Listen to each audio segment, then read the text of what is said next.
Selamat siang Mama. Mohon maaf mengganggu Mama, sedikit menyita waktu. Saya dari calon guru penggerak kelas 9 ingin sedikit mewawancari Mama terkait dengan pengambilan keputusan berbasis nilai-nilai kebajikan sebagai seorang pemimpin. Nah, mungkin sebelum itu Mama bisa diperkenalkan diri dulu. Terima kasih kepada guru yang sudah memilih Mama atau sekolah ini sebagai tempat wawancara. Perkenalkan, nama saya Imelda Budianjata, asal sekolah SD Negeri Ulama Kopan. Iya. Saya dipercaya menjadi kepala sekolah kurang lebih 1 tahun, 2023 yang luar biasa, terima kasih Mama. Baik Mama, oke, sedikit ada 8 pertanyaan Mama yang saya ajukan sebentar terkait dengan pengalaman Mama yang memimpin di SD Negeri ini. Mungkin yang pertama, selama ini Mama mungkin ada mengidentifikasi kasus-kasus yang merupakan dilema etika atau bujukan moral seperti apa Mama selama ini? Terima kasih. Memang kurang lebih 1 tahun saya berada di rumah tempat. Iya. Kasus dilema etika biasanya muncul ada terjadi di sekolah ini karena ada hal-hal yang sama, tidak sama di antara unsur-unsur yang ada di sekolah, dan itu menjadi bahan diskusi dalam perbincangan di dalam unsur sekolah, dan di mana dapat menyebabkan referensi untuk dibicarakan di tingkat sekolah dan disampaikan kepada sekolah. Sedangkan yang saya temui di sini ada sedikit contohnya di dalam kasus-kasus yang dialami di sekolah tentang kegiatan dalam pembelajaran saja. Sedangkan di dalam ketiga yang kasus yang lain tidak ada, tetapi bagaimana kesulitan dalam proses pembelajaran saja yang menjadi persoalan atau dilema di dalam kegiatan sekolah. Mungkin itu saja. Oh ya, baik. Mungkin ya salah satunya yang memang yang sering terjadi yaitu kasus yang terkait dengan proses pembelajaran Mama ya, seperti betul. Itu ya. Baik Mama, selama ini bagaimana Ibu ya menjalankan pengambilan keputusan di sekolah Mama, terutama untuk kasus-kasus yang ada dua kepentingan yang sama-sama benar atau sama-sama mengandung nilai kebajikan. Seperti apa gitu, untuk mengambil keputusannya untuk kasus gitu. Ya, baik. Terima kasih.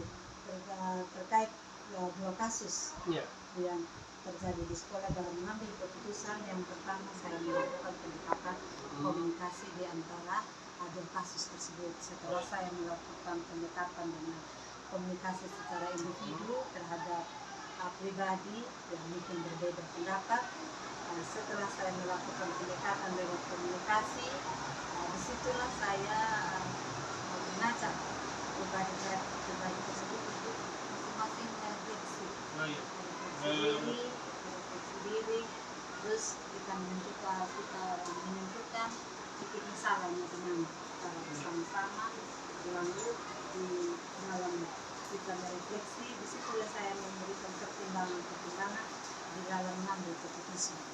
Tentu di dalam mengambil keputusan, kita mengambil keputusan yang lebih berpihak pada hal-hal yang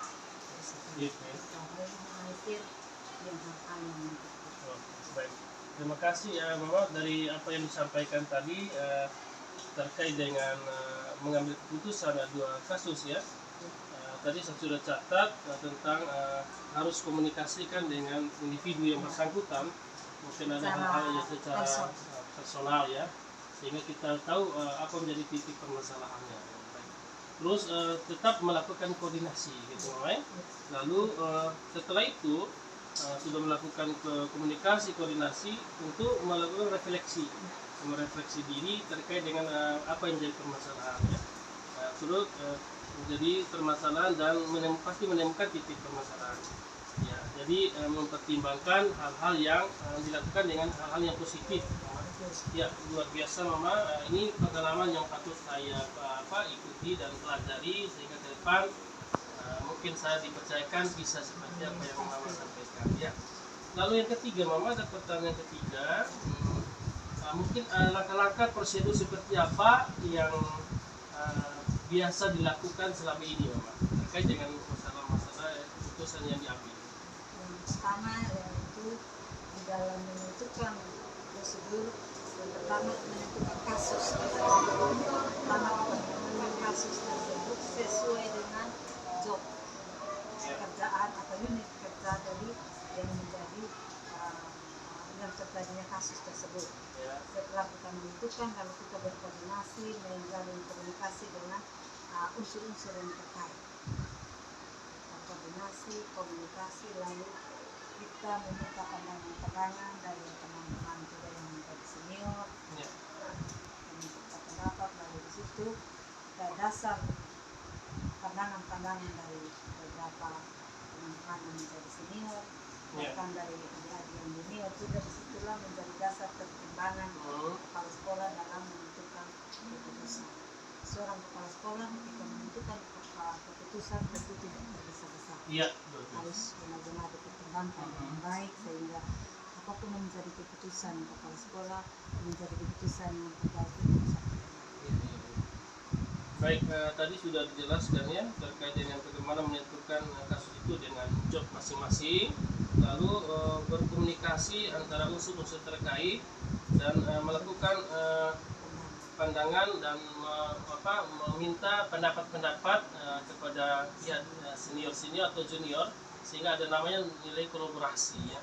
Mungkin ada pandangan yang berbeda sehingga bagaimana dapat menyelesaikan permasalahan yang namanya. Mungkin yang berikut, Mama, hal-hal apa saja yang selama ini Mama anggap sebagai angka efektif dalam pengambilan keputusan pada kasus-kasus dilema etika, Mama? Yang pertama, hal-hal yang dirasa efektif yaitu menjalin kerjasama dan menjalin kebersamaan. Kebersamaan dengan tetap saling menghargai dan hormati di dalam menjalankan tugas dan tanggung jawab masing-masing. Ya, jadi ada 3, Mama, menjalin kerjasama, menghargai, dan berkoordinasi. Ya, luar biasa, Mama. Kita pindah ke pertanyaan berikut, Mama.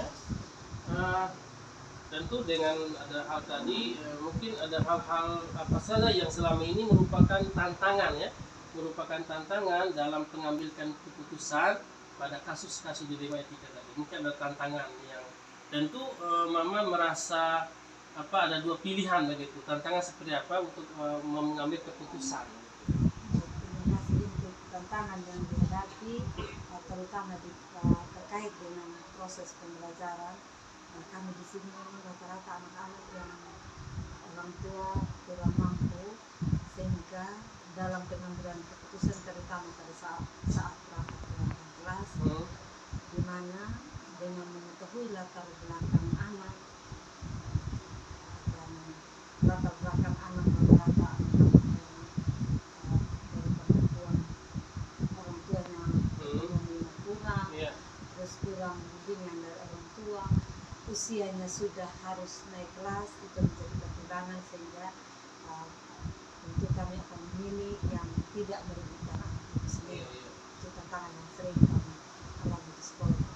Kalau terkait pertama di antara guru yang mungkin kerjasama yang perlu ditingkatkan dan mau belajar untuk terus berubah di dalam proses pembelajaran. Oke, baik. Ada 2 cukup penting ya tadi, Mama, terkait dengan tantangan dalam mengambil keputusan. Itu masalah tadi kan masalah tentang proses pembelajaran, Mama ya.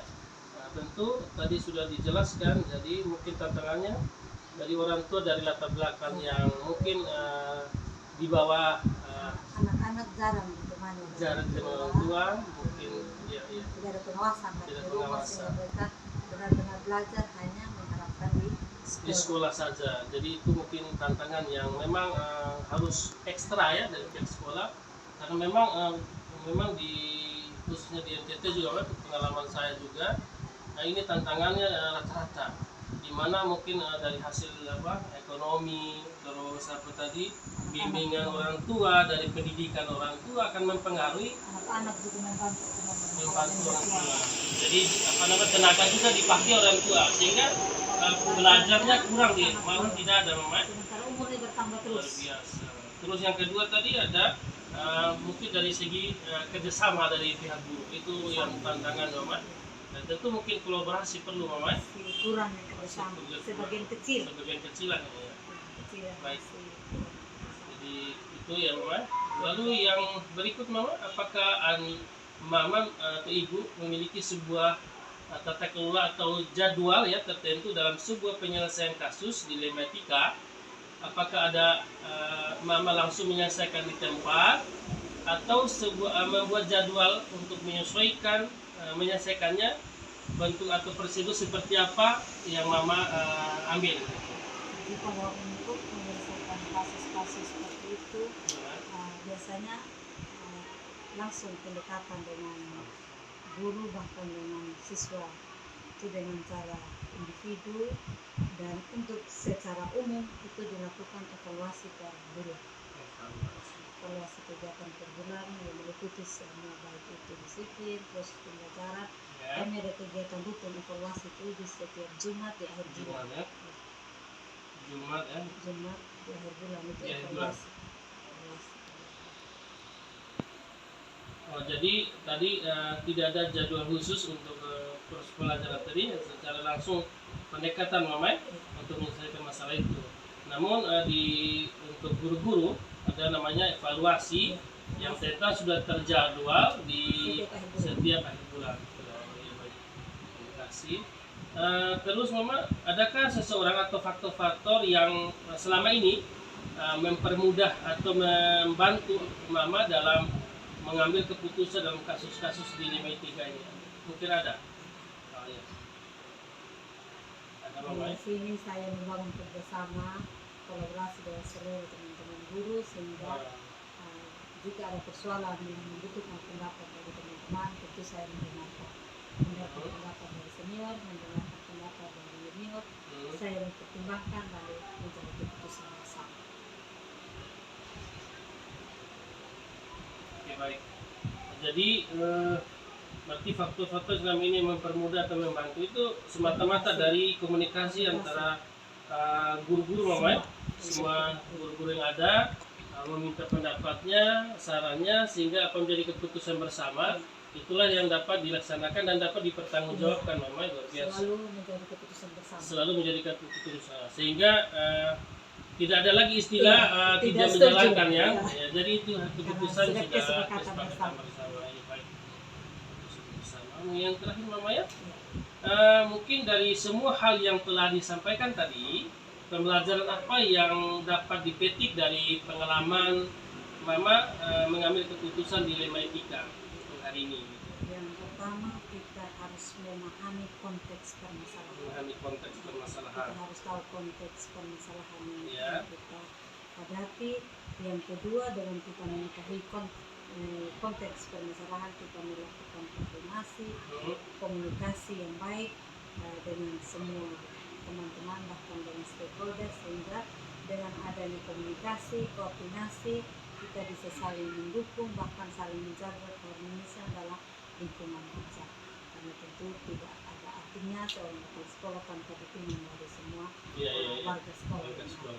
Jadi kita manfaatkan stakeholder, semua guru kita manfaatkan Mama untuk menjalin kerjasama dan kolaborasi itu penting. Ya, jadi saya bisa simpulkan dari rangkaian yang disampaikan tadi, dan semua yang telah disampaikan tadi Mama sudah sampaikan ya, apa menjadi hal penting ya, dalam pengalaman mengambil keputusan di dilematika. Yang pertama tadi Mama sudah jelaskan, harus memahami konteks permasalahan. Jadi di situ kita harus pahami dulu untuk mengambil memutuskan kasus apa yang harus kita selesaikan Mama. Lalu yang kedua ada namanya koordinasi dari guru-guru, dan memang harus penting Mama sudah disampaikan, karena selain untuk menjaga keharmonisan lingkungan, juga untuk memperbanyak referensi-referensi yang perlu kita melihat dan untuk kita pelajari Jadi pertimbangan. menjadi pertimbangan, sehingga apapun jadi persoalan yang tadi terkait dengan permasalahan bisa diselesaikan dengan baik atas asas kebersamaan dan keputusan bersama. Mungkin seperti itu Mama. Ya, jadi baik, terima kasih Mama untuk hari ini, luar biasa. Saya cukup sudah juga membuka wawasan saya dari pengalaman Mama selama menjadi kepemimpinan. Luar biasa keputusan yang diambil itu melihat dari konteks permasalahan dan menyelesaikan